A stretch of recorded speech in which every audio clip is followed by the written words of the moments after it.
दोस्तों, स्वागत है आप सभी का हमारे MP फास्ट खबर न्यूज चैनल में। तो आज के इस नए वीडियो में हम जानेंगे कि आखिरकार हजारों की भीड़ में संत महात्माओं कथावाचकों के बीच सच्चा सनातनी हितैषी संत कौन है। यह जानने के लिए हमारे साथ इस वीडियो में अंत तक बने रहें। तो चलिए करते हैं वीडियो स्टार्ट। धर्म गुरुओं की बाढ़ सी आई हुई है। सनातन हितैषी होने का दावा करने वाले बहुत से धर्मगुरु आपको हर रोज कथा करते हुए मिल जाएंगे, लेकिन क्या ये धर्मगुरु सच्चे सनातन हितैषी हैं या नहीं? आज हम आपको बताएंगे कि आखिर सही मायने में सनातनी कौन है और कौन है सनातन धर्म का सच्चा हितैषी। अपने आप को सनातन का सबसे बड़ा हितैषी बताने वाले कुछ धर्म गुरुओं के बारे में एक चौंका देने वाली वीडियो आपके सामने रख रहे हैं। वीडियो देखने के बाद आप खुद विचार कीजिए, क्या ये धर्म गुरु सनातन धर्म के हितैषी हो सकते हैं? देखिए। क्या आपको पता है कि देश का सबसे महंगा कथावाचक कौन है? क्या आपको पता है स्वामी रामभद्राचार्य अपनी एक कथा का कितना फीस चार्ज करते हैं? क्या आपको पता है जया किशोरी और पंडित धीरेन्द्र शास्त्री से लेकर तमाम बड़े कथावाचक अपनी एक कथा का कितना पैसा लेते हैं? आज आपको 7 ऐसे बड़े कथावाचक के बारे में बताने जा रहे हैं। दोस्तों, देखा जाए तो वर्तमान समय में लोगों का अध्यात्म की ओर रुझान तेजी से बढ़ रहा है और इसी झुकाव के कारण देश में खूब सारे भागवत कथा के आयोजन भी हो रहे हैं। सोशल मीडिया के इस दौर में कुछ कथावाचक तो बेहद कम उम्र में रातों रात फेमस हो गए हैं और तो और उनके कथावाचन के डिमांड में जबरदस्त बढ़ोतरी भी हुई है। आज हम आपको देश के कुछ ऐसे ही चुनिंदा कथावाचकों के बारे में बताएंगे, साथ ही ये भी बताएंगे कि वे एक कथा के लिए कितना चार्ज करते हैं। चलिए सबसे पहले हम बात करते हैं जगत गुरु रामभद्राचार्य की। जगत गुरु रामभद्राचार्य का जन्म उत्तर प्रदेश के जौनपुर में सरयू पहाड़ी ब्राह्मण परिवार में मकर संक्रांति के दिन 1950 में हुआ था। जगत गुरु रामभद्राचार्य जब 2 महीने के थे तभी उनकी आंखों की रोशनी चली जाती। अपनी एक कथा का 5 लाख रुपए से 10 लाख रुपए तक की दक्षिणा लेते हैं। नंबर 2 पर आती है जया किशोरी।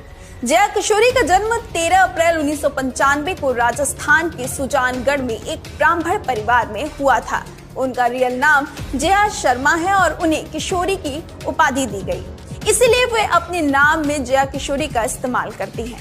मीडिया रिपोर्ट्स के मुताबिक श्रीमद् भगवत के वाचन के लिए वो 9,50,000 रुपए फीस लेती हैं। फीस का आधा हिस्सा 4,25,000 रुपए वह कथा से पहले और बाकी कथा होने के बाद लेती हैं। नंबर 3, पंडित प्रदीप मिश्रा। पंडित प्रदीप मिश्रा का जन्म 1980 में मध्य प्रदेश के सीहोर जिले में हुआ था। उनका जन्म सीहोर जिले में होने के कारण लोग उन्हें सीहोर बाबा के नाम से भी जाना करते हैं। पंडित प्रदीप मिश्रा की फीस की बात करें तो एक कथा का तकरीबन 17 से 18 लाख रुपए वो चार्ज करते हैं। नंबर 4 पर आते हैं अनिरुद्धाचार्य। अनिरुद्धाचार्य जी का जन्म 27 सितंबर 1989 को जबलपुर मध्य प्रदेश भारत में हुआ था। उनके माता पिता अध्यात्म से जुड़े हुए थे और बचपन से ही वो भी अध्यात्म में रुचि रखते थे। महाराज भागवत कथा वाचन का 1 लाख प्रतिदिन से भी ज्यादा लेते हैं और कथा 7 दिन तक चलती है। महाराज जी के द्वारा कथा करवाने का पूरा खर्चा 12 से 15 लाख रुपए तक अनुमानित है। नंबर 5 पर आते हैं कथावाचक देवकीनंदन। कथावाचक देवकीनंदन ठाकुर की अगर बात करें तो उन्हें हम एक पुराण कथावाचक, गायक और आध्यात्मिक गुरु भी कह सकते हैं। 1997 से ये श्रीमद् भागवत कथा, श्री राम कथा, देवी भागवत, शिव कथा, भागवत गीता इत्यादि पर प्रवचन दे रहे हैं। देवकीनंदन ठाकुर जी की नेटवर्थ लगभग 5 से 7 करोड़ है। महाराज देवकीनंद ठाकुर विश्व शांति सेवा चैरिटेबल ट्रस्ट के संस्थापक भी हैं। इंटरनेट पर मिली जानकारी के अनुसार वो एक कथा करने के लिए फीस जो लेते हैं वो 10 से 12 लाख लेते हैं। नंबर 6 पर आते हैं पंडित धीरेन्द्र शास्त्री। पंडित धीरेन्द्र शास्त्री का जन्म 4 जुलाई 1996 में बुंदेलखंड के अंचल के छतरपुर जिले के गड़ा गांव में हुआ था। यहीं से उन्होंने अपने जीवन की शुरुआत की थी। बता दें कि धीरेन्द्र शास्त्री एक कथा करने का कितना पैसा लेते हैं, इस बात की सटीक जानकारी या आधिकारिक रूप से जानकारी नहीं है। अलग अलग वेबसाइट पर अलग अलग जानकारी दी गई है। कुछ वेबसाइट पर ऐसा दावा करती हैं कि पंडित धीरेन्द्र शास्त्री एक दिन के लगभग 10 से 15 लाख रुपए दक्षिणा लेते हैं और वह अपने कई बयान में ये भी कह चुके हैं कि कोई भी व्यक्ति अपनी पत्नी और परिवार को छोड़कर हमें कुछ भी दान कर सकता है। नंबर 7 पर आते हैं राजन जी महाराज। राजन जी महाराज का जन्म पश्चिम बंगाल के कोलकाता में एक ब्राह्मण परिवार में हुआ था। उन्हें बचपन से ही आध्यात्म में विशेष रुचि थी। उनका असल नाम राजन तिवारी है। उनके सीताराम का भजन बहुत प्रसिद्ध है। वो अपनी कथा और भजन के लिए 10 से 12 लाख रुपए चार्ज करते हैं। तो ये थे 7 बड़े कथावाचक जिनके बारे में मैंने आपको बताया। दर्शकों, विचार कीजिए, क्या ये धर्मगुरु सनातन धर्म के हितैषी हो सकते हैं, जो कथा करने के नाम पर लाखों रुपए फीस लेते हैं? जो धर्मगुरु अपनी कथाओं में श्रद्धालुओं को दान धर्म करने के प्रवचन देते हैं, वो खुद ही लाखों रुपए कथा करने के लिए ले रहे हैं। दर्शकों, पुराणों में प्रमाण है कि जब राजा परीक्षित को सर्प ने डसना था तो पूरी पृथ्वी पर कोई ऐसा कथावाचक नहीं था जो राजा परीक्षित को कथा सुना सके, क्योंकि सभी को पता था 7वें दिन परिणाम आ जाएगा और नकली कथावाचक का पर्दाफाश हो जाएगा, क्योंकि उनमें से कोई भी कथावाचक कथा सुनाने का अधिकारी नहीं था। धन के लालची किसी कथावाचक की हिम्मत कथा सुनाने की नहीं हुई। तब स्वर्ग से सुखदेव ऋषि को बुलाया गया। सुखदेव ऋषि ने कथा सुनाने के बदले कोई धन नहीं लिया, जिससे राजा परीक्षित को लाभ मिला। लेकिन आजकल के कथावाचक न तो कथा सुनाने के अधिकारी हैं, न ही इनके पास सही भक्ति विधि। केवल धन उपार्जन करना इन कथावाचकों का मुख्य उद्देश्य बन चुका है, जो कि आपके मानव जीवन के साथ बहुत बड़ा धोखा कर रहे हैं। इससे साफ है, ये धर्मगुरु सनातन धर्म के हितैषी नहीं बल्कि दुश्मन है। आइए अब आपको बताते हैं आज के समय में अधिकारी संत कौन है जो सनातन धर्म के सच्चे हितैषी हैं। जहाँ एक तरफ अन्य धर्मगुरु धन इकट्ठा करने के नए तरीके ढूंढ रहे हैं, वहीं दूसरी तरफ ये संत दोनों हाथों धर्म भंडारे कर रहे हैं। देखिए, वृक्ष कभू ना फल बखै, नदी न संचय नीर, परमार्थ के कारण संत ने धरा शरीर। आज लाखों धर्मगुरुओं की भीड़ में सबकी नजर एक जगह आकर टिक गई है। जो संत आज तक उपेक्षा का पात्र बना हुआ था, आज वो संत पूरी दुनिया के लिए उम्मीद की नई किरण बनकर उभर रहा है। गरीब से लेकर अमीर तक, बच्चे से लेकर बूढ़े बुजुर्गों तक, सभी में मानवता, दयालुता और सेवा भावना की लौ जगाने वाले वो तत्वदर्शी संत कोई और नहीं, जगत गुरु संत रामपाल जी महाराज हैं। आज पूरी दुनिया में संत रामपाल जी महाराज के अद्भुत प्रमाणिक ज्ञान है और उनके द्वारा किए जा रहे सामाजिक कार्यों की चर्चा हो रही है। आप सोच रहे होंगे कि आध्यात्मिकता में सब धर्मगुरुओं को निरुत्तर करने वाले इस महान संत की चर्चा उनके ज्ञान को लेकर तो हमेशा ही होती रही है, लेकिन अब की बार उनके किस सामाजिक और धार्मिक कार्य को लेकर चारों तरफ उनकी तारीफ हो रही है, वो आपको बताते हैं। तो दर्शकों, आपको बता दें, संत रामपाल जी महाराज ने अयोध्या नगरी में श्री राम जन्मभूमि पर आने वाले भक्तों को जो प्यार, आदर और उनके लिए भंडारे की व्यवस्था की, उसको देखकर हर कोई उनकी प्रशंसा करते नहीं थक रहा। राम भक्तों में चाहे नेता हो, महिला हो या कोई कार सेवक, हर कोई संत रामपाल जी महाराज द्वारा किए जा रहे भंडारे का गुणगान कर रहा है।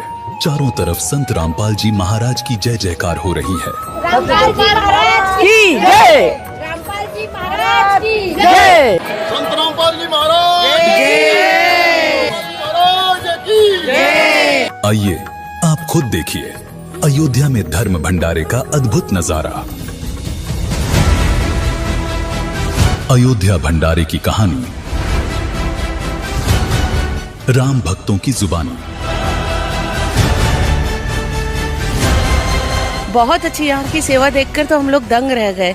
ये जो सेवा कर रहे हैं यहाँ पर, ये कैसे किस लोग से आए हैं। इतनी पब्लिक होने के बाद भी चाय 24 घंटे पूरा टाइम, हमको नाश्ता खाना, किसी चीज की कोई कमी नहीं है। आने के पहले बहुत सोच रहे थे, लेकिन आने के बाद देख के तो होश उड़ गए। पानी बहुत अच्छा लग रहा है। मैं तो कहती जो भी अयोध्या है वो जरूर इस भंडारे में प्रसाद ग्रहण करें।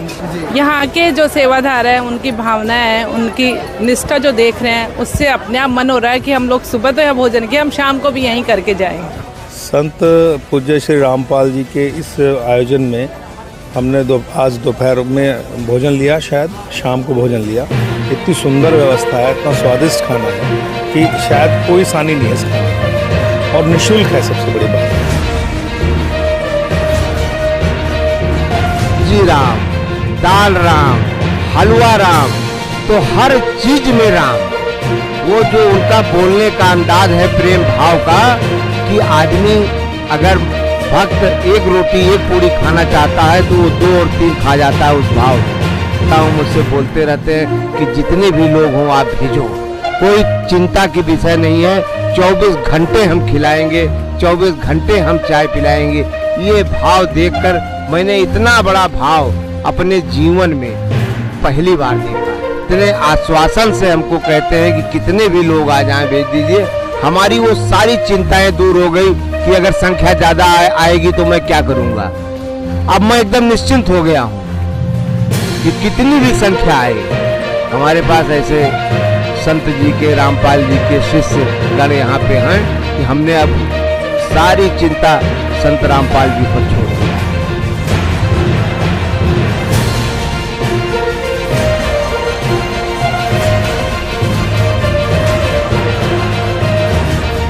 देखिए यहाँ तो इतना सुंदर भंडारा चल रहा है कि आनंद बरस रहा है, और संत रामपाल जी की कृपा यहाँ साक्षात हम लोगों को बरसती भी नजर आ रही है। अगर एक दाना भी गिरता है ना तो तुरंत उठाने के लिए आते हैं।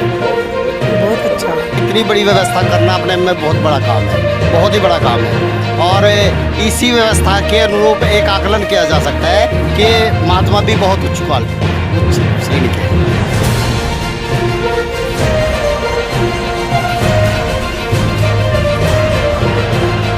हलवा, आज गाजर, सलाद, सब्जी, चावल राम, रोटी राम, पूड़ी राम, मिठाई, लस्सी, दही, क्या नहीं है, सब कुछ है।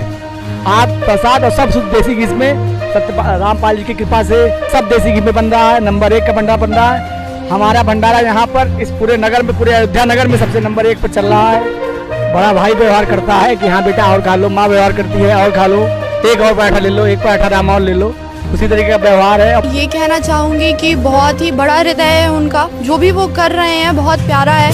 सारा खाना बहुत प्यारा है। मुझे नहीं लगता कि किसी भी जगह पे ऐसा अरेंजमेंट हमें मिलेगा।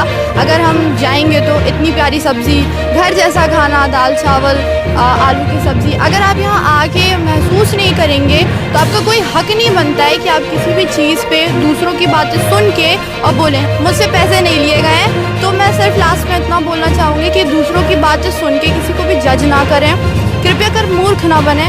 आएँ, देखें, समझें और फिर ही किसी निष्कर्ष पे पहुँचे।